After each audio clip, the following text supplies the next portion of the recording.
प्रकाश का परावर्तन एवं अपवर्तन। प्रकाश का परावर्तन और अपवर्तन, ठीक है। चैप्टर का नाम है reflection and refraction of light.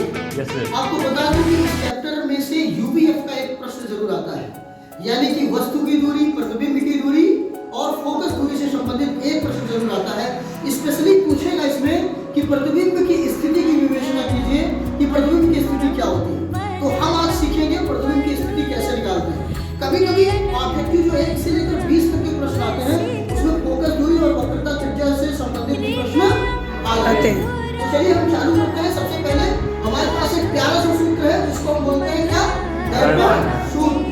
दर्पण सूत्र क्या है, 1/f equals to 1/u plus 1/v। ठीक है, ये तो सूत्र है।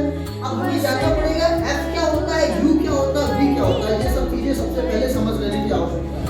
तो आपको मैं कंप्लीटली बता दे रहा हूँ, एक छोटा सा ब्रेक में दे रहा हूँ। छोटा सा वीडियो 5 से 7 मिनट का होगा। अगर आप कवर कर लेंगे तो हो सकता है कि आपके लॉन्ग आंसर टाइप क्वेश्चंस में ये न्यूमेरिकल समझ जाए। श्योरली आता है एग्जाम्स में, आप वॉच कर सकते हैं। तो फोकस दूरी को किससे लिखेंगे हम, f से। वस्तु की दूरी को किससे लिखेंगे, u से। v को किससे लिखेंगे, प्रकाश का v क्या है, प्रतिबिंब की दूरी। ठीक है, थोड़ा सा हम ट्राई कर लेते हैं और आपको बताने की कोशिश करें। अगर ये हम चिन्ह परिपाटी के नियम को समझें तो ये हमारा क्या है, दाहिना ओर। तो दाहिनी ओर में हम क्या करेंगे, पॉजिटिव। बाएं ओर में क्या करेंगे, नेगेटिव। ऊपर की ओर जाएंगे तो पॉजिटिव, नीचे की ओर आएंगे तो नेगेटिव। अब देखिए ये हमारे पास एक क्या बना हुआ है, अवतल दर्पण। वस्तु रखी है। प्रश्न हमारे पास ये है, इसी अवतल दर्पण में अगर वस्तु की दूरी कितनी है, 20 सेंटीमीटर है और वक्रता त्रिज्या कितना है, 16 सेंटीमीटर है, तो आप जो है प्रतिबिंब की दूरी की गणना कीजिए। तो सबसे पहले हमारे पास जो वक्रता त्रिज्या है, वक्रता त्रिज्या कितना है, 16, उसको हम -16 लिखेंगे। -16 क्यों लिखेंगे, क्योंकि अवतल दर्पण में वस्तु किस ओर होती है, बाईं ओर, बाईं ओर, है ना। और सारे कैरेक्टर्स 5 स्टेप्स में, 5 कंडीशन में इधर ही बनते हैं, किस ओर, बाईं ओर।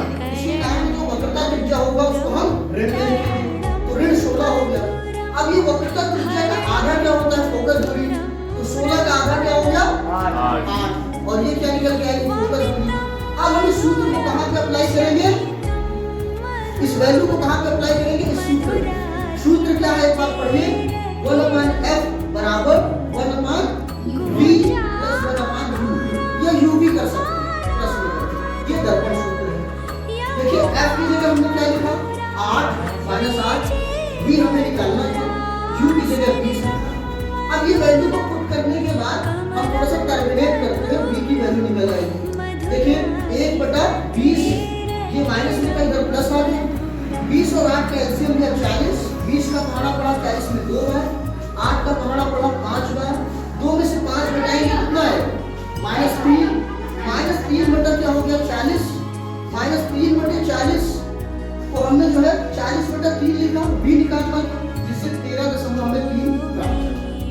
v यानी प्रतिबिंब किस ओर बनेगा, बाईं ओर। बाईं ओर, दर्पण के बाईं ओर। और कितनी दूरी पर बनेगा, 13.3।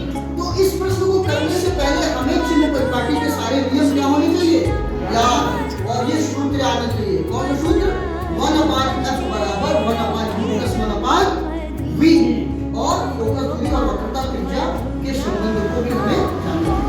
कैसा लगा आपको?